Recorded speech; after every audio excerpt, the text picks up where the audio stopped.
Yeah.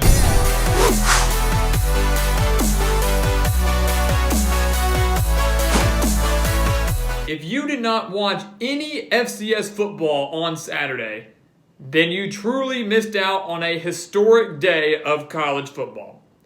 Welcome back to the Gridiron Expert, breaking down Week 2 of this FCS spring season, a young FCS spring season. And you know, not every team is in action yet within the FCS. But the teams that were in action yesterday gave us a day to remember. Guys, I can't remember a time, whether it's at the FBS level or the FCS level, where we had a day like this. A day where 10 top 25 teams lost. That's 40% of the top 25 lost. 4 of those 10 teams. So that 40% came in the top 10. 4 top 10 teams go down. And we were here to break down what we believe were the 7 biggest upsets, 7 biggest moments from Week 2 of this FCS season. And we're just going to go ahead and jump right on into it. And let's start with the big one, the one that everybody is talking about, the number 1 team in the country, North Dakota State. A team that's won, 8 of the last 9 national titles?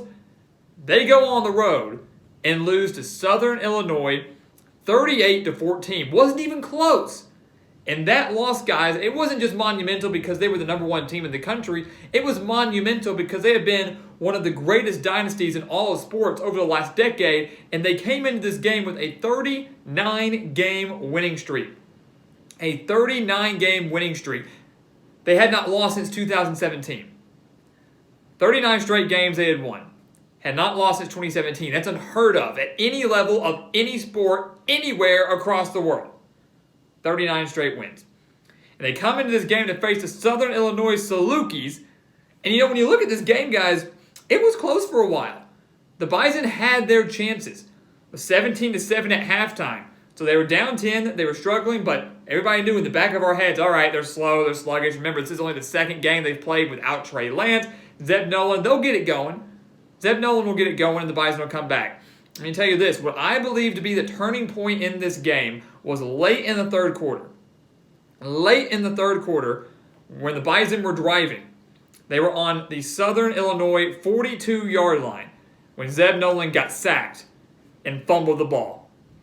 Sacked, fumbled, Southern Illinois scored on 5 plays later, scored a touchdown just 5 plays later after that fumble late in the third. And of course, the rest is history. By that point, it was 24-7, and a 17-point deficit was too much for North Dakota State to overcome. I believe that had North Dakota State scored a touchdown on that drive, Nolan doesn't fumble, doesn't get sacked, and it's 17-14, there's a very good chance that the Bison come back and win this game. That fumble, and then 5 plays later, that touchdown was a complete momentum shifter, a complete 180. Southern Illinois preventing the Bison from scoring there changed the entire outcome of that game. And ultimately, they end up winning in blowout fashion. I mean, to beat the number 1 team in the country by 24 points, again, that's unheard of at any sport, at any level. So 38-14 for the Salukis over the Bison. Look at the numbers here. Zeb Nolan, again, the Iowa State transfer quarterback, in his second start in replacement of Trey Lance, going just 159 yards, 1 touchdown, 1 interception, and of course, the fumble. You look at Nick Baker for Southern Illinois, was nearly flawless. And you usually have to be flawless to beat the top team in the country. 17 for 23, 254 yards, 1 touchdown. The Salukis outgained the Bison by 175 yards. They forced 2 turnovers. They played a perfect game. They came ready to play, and right from the gate, North Dakota State seemed sluggish. They didn't seem prepared for this game. And right then and there, the 39-game win streak came to an end. It's the talk of the college football world, the talk of the nation. David has defeated Goliath. But here's the kicker. All streaks have to come to an end. All streaks have to come to an end. In my eyes, this was a blessing for North Dakota State. The loss is out of the way. They can breathe now. They don't have to hold on to this pressure of we've got to keep winning, we've got to keep the streak alive. The streak is over, now we focus and we get back to football. And you're a fool, no offense, but you're a fool if you think that this loss right here has derailed North Dakota State, has derailed their dynasty. They're going to come back, and they're going to come back with a vengeance. this is still a national title contender in the FCS. And they will be back. It was one bad game. Yes, a big deal, and all the credit in the world to Southern Illinois. But North Dakota State will be back. And if I were their next opponent, if I were any opponent left on their schedule, I would be scared. Moving on down, guys, you look at the other teams within the Missouri Valley Conference. This was really the conference, I think, of the day that was formed with tons of upsets. Number 3, South Dakota State. So we thought it was going to be a battle between North Dakota State and South Dakota State to who would win that Missouri Valley Conference. Well, now it might be a little more competitive than we thought. The Jackrabbits, they lost to number 14 North Dakota 28-17. Listen to these numbers again. The Jackrabbits led 17-14 midway through the third quarter, and after that, their offense just stopped. Could not move the ball. North Dakota's defense buckled down, ended up getting a late touchdown in the fourth quarter, sealed the deal 28-17. They did a fantastic job of bottling up one of the best running backs in the FCS, and Pierre Strong Jr., Jackrabbits' leading rusher, only was held to 95 yards, just 95 yards on the day, while North Dakota had 177 rushing yards. So they dominated that game at the line of scrimmage. The defense did a fantastic job, and just like that, the number 1 team in the country and the number 3 team in the country both went down, and both went down by double digits. I think those are the key storylines we have to watch out for. Of all the upsets we saw today, a good number of them weren't even close. And I think that's what made Saturday so special. Sticking in the Missouri Valley Conference, sticking with another top 10 team, how about number 7 Illinois State losing to South Dakota? Unranked South Dakota, 27-20. Now this one was close. This one was close, and all things considered, it probably shouldn't have been that close. But South Dakota, again, an unranked team, was unable to take advantage of seven Illinois State turnovers. And I'll tell you how this all played out. Credit to South Dakota and the job they did in battling back. You know, there's one thing that I've noticed from a lot of these teams here, they are resilient. Whenever they're down, they're not out. And that was certainly the case for South Dakota in this game. They trailed 17-0 in the second quarter. It looked like the 7th-ranked team in the country was going to run away with it like everybody thought they would. Well then, South Dakota had the game tied at half thanks to a fumble from Illinois State, another fumble from Illinois State, and then an interception. Illinois State actually had 5 straight possessions with the turnover. After they jumped out to a 17-0 lead, their next 5 possessions resulted in a turnover. And in turn, that resulted in 27 unanswered points for South Dakota. By that point, it was 27-17. Illinois State tacked on a late field goal, 27-20, but still couldn't get anything going in the fourth quarter, and they dropped the game. And they will more than likely fall out of the top 10. 7 turnovers on the day. I don't care who you are, you're not going to win a game when you have that many turnovers. You're certainly not going to do it when you're a top 10 team. And top 10 teams shouldn't be turning the ball over that much. So again, we're seeing this spring season, guys, a different time of year, the different amount of prep time, the less home field advantage. I mean, is there really a home field advantage? We're seeing so many changes in the spring season, and in turn, we're seeing so much great football. No one is safe. No team is safe. Again, throw everything you thought you knew out the window because nobody is safe and nothing is ever going to go the way you think it is going to go in this FCS spring season. Number 1, number 3, number 7, all within the Missouri Valley Conference, all go down. 2 of them go down to unranked teams. Switching out of the Missouri Valley Conference, we go to another top 10 team. How about Furman? Furman losing to VMI, their Virginia Military Institute, 14-13. This was one of those games that was really, really close and really, really exciting, and I hope you all got to catch the tail end of this one. So here's the thing. Special teams, guys. Special teams and turnovers. They can make or break a game. They can make or break your hopes of winning. And you look at Furman, they missed their PAT after they scored a touchdown with 15 seconds left in the second quarter. They went into halftime up 13-7. And you say, dang, man, we wish we had made that PAT, but do we really think it's going to be that big a deal? We'll make up for it down the road, right? No. Virginia Military Institute held Furman, the 10th-ranked team in the country, held them scoreless in the second half, and that missed PAT right before halftime ended up costing them the game. A late turnover also ended up costing them the game.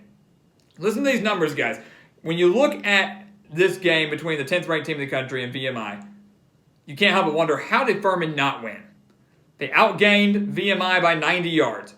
They held the ball for 13 minutes more than VMI, and they had 106 more rushing yards. How in the world did Furman not win this game? The missed PAT, sure. But let's also talk about the one turnover that Furman had. Each team committed one turnover. Furman's just came at a worse time.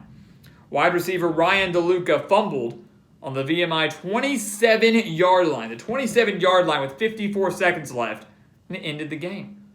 It ended the game. That was on third down. They recover that fumble.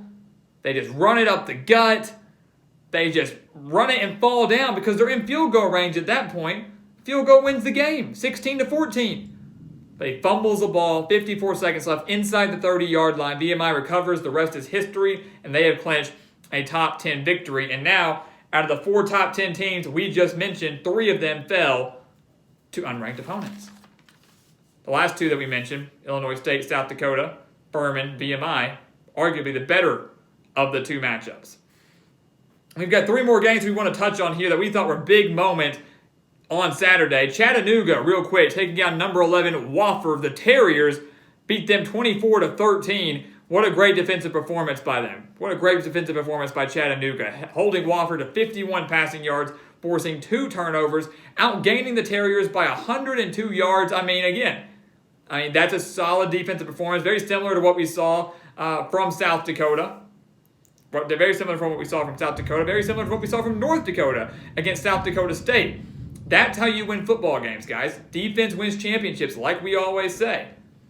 And Chattanooga brought the defense, holding the 11th ranked team in the country just 13 points, and again, 51 passing yards. It's going to be pretty difficult to do when you're able to move the ball through the air, especially when you're trailing. How about this? Remember we said there were 2 independents this year, Dixie State, Tarleton State, both making their debut at the Division I level. Well, Tarleton State lost their FCS opener to McNeese, beat an FBS opponent in New Mexico State. The 2 teams, Dixie State and Tarleton, met on Saturday, and Dixie State got the win over 20th ranked Tarleton. Beat them 26-14. Remember, Tarleton beat New Mexico State 43-17. So not only did they beat a FBS opponent, they annihilated an FBS opponent. And that's why they skyrocketed in the rankings. But in this game against Dixie State, they had 5 turnovers. 5 turnovers. Again, you're not going to win a game when you have 5 turnovers. Very similar to Illinois State when they had 7. The 2 teams combined for 820 yards. Dixie State quarterback Cody Wilstead had 350 yards and a touchdown. Tarleton State running back Raheem Skinner had 197 yards, a touchdown, averaged 6.4 yards per carry. What I can say is both these teams have very bright young stars, and the future is looking very bright for 2 teams that really weren't supposed to do very well in their first year at the D1 level. Both of them, I think, just 2 weeks in, have already exceeded expectation. The level of competitiveness between these 2 teams has exceeded everybody's expectation. If they're doing that now, in their first year at the D1 level, imagine what they're going to do years down the road. So, the future very bright for Dixie State, Tarleton State. Welcome to D1. I think everybody is happy to have you. And then finally, what was arguably the best game of the day wasn't really much of an upset, but it was a ranked versus ranked matchup. Number 17, Sam Houston State, taking down number 18, Southeast Louisiana, 43-38. I love offense, and so this was a beautiful game for me. Absolute shootout, absolute thriller. Combined for over 1,200 yards, 1,208 yards between the 2 teams. Southeast Louisiana had 462 passing yards and 4 touchdowns from the former Arkansas quarterback Cole Kelly. Sam Houston State had 244 rushing yards on the day, led by Raymond Jefferson, 139 yards and a touchdown. And this game was wild from the start. The very first play of the game, Sam Houston State fumbled. They fumbled on the first play of the game. Their defense held strong. They forced a punt from Southeast Louisiana. The game went back and forth. Southeast Louisiana got down to Sam Houston's 22-yard line. Down 5, 43-38. Down to the 22-yard line with under 3 minutes left. 4th and 2. Cole Kelly throws a pass. Stopped 1 yard short of the first down marker. Turnover on downs. And Sam Houston State escaped with the win. Talk about a thriller. Talk about a shootout. Talk about a game where defense came up clutch in the end. 1 yard, guys. Now, who's to say Southeast Louisiana would have gotten in the end zone? Who knows? But man, we would have loved to have seen it.